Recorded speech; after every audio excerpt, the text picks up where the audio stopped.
All right, back working on the FZ. Linkages are in, dog bones in, everything's nicely torqued. Again, the old owner loved his chain loop. Good Lord, that wheel was dirty. So give it a really quick degrease. I stupidly ordered 1 cush drive when you need 6. So I got 5 more on order. Just going to put these in meantime. Going to put the new sprocket on. Stretch the old chain, cut it, pull it. Or sorry, stretch the old chain. Undo the front sprocket nut. Take that off. Cut the chain. Remove the wheel. Actually, leave the wheel on. Thread the new chain on. Rivet that. And all the clean pieces will go in. And I'm hoping these will show up next week, hopefully.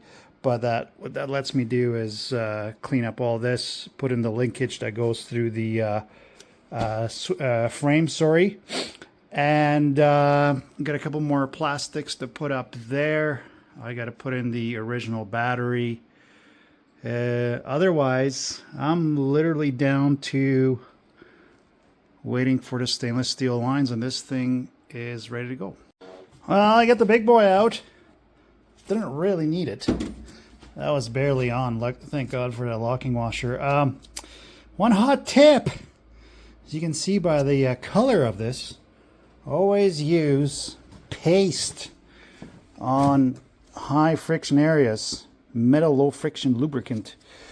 Always lube the crap out of that before you put your front sprocket on. So anyways, the rear's on just temporarily.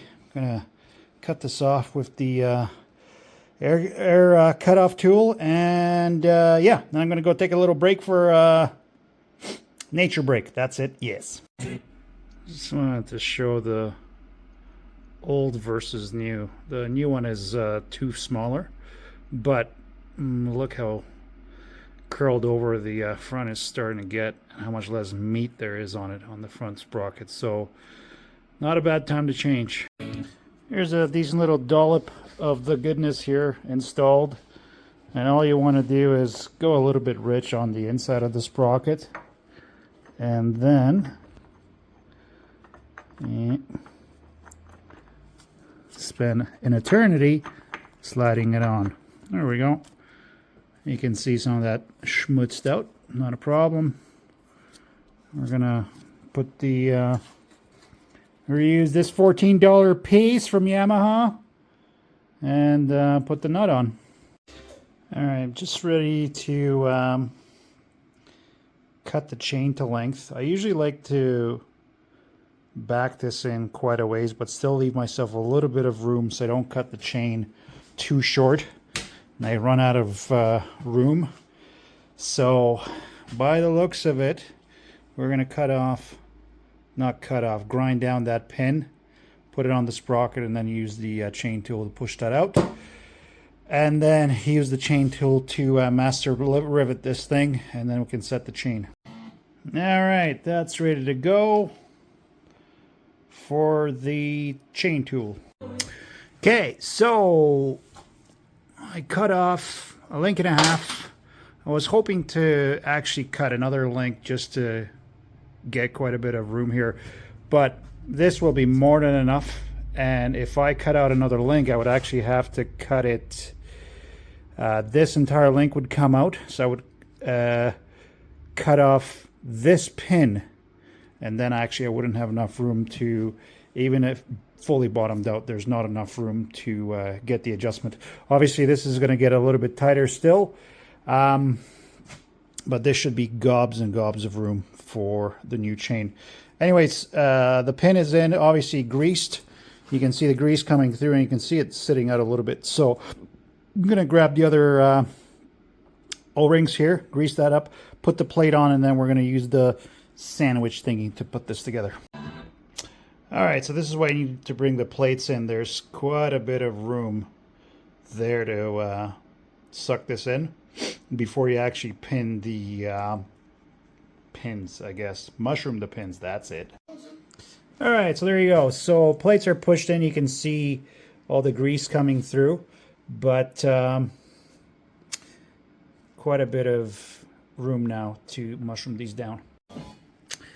All right, so there's one done. You can definitely see the difference. And just gonna squish the second one here.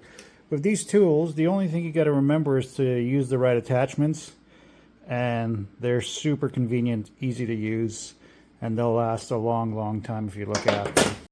All right, so still got to use the Ugga Dugga there on the front sprocket. Not even going to bother torquing that, but once the chain is on, you can just hit it with the impact, tab over the spacer there, the safety thing, and then remember to put this in just to put tension on the wheel.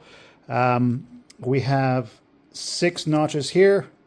This is tight, this is tight. I also lube these. These have a tendency to rust once in a while, so put some anti-seize in there or something along those lines. And there's 6 lines there. That's all good. We'll temporarily torque this down, and that's the chain done. All right, everything's all done. This is on.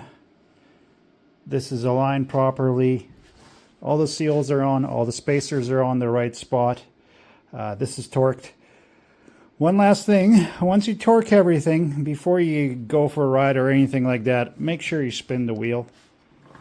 Fully torqued. Make sure there's nothing binding, nothing like that.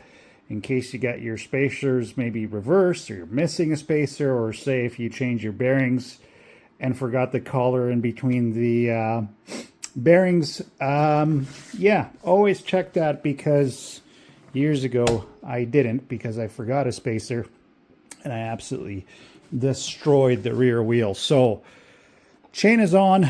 I'm gonna do the peg later. I still gotta do the plastic, but we're just about finished with this thing, which is pretty awesome.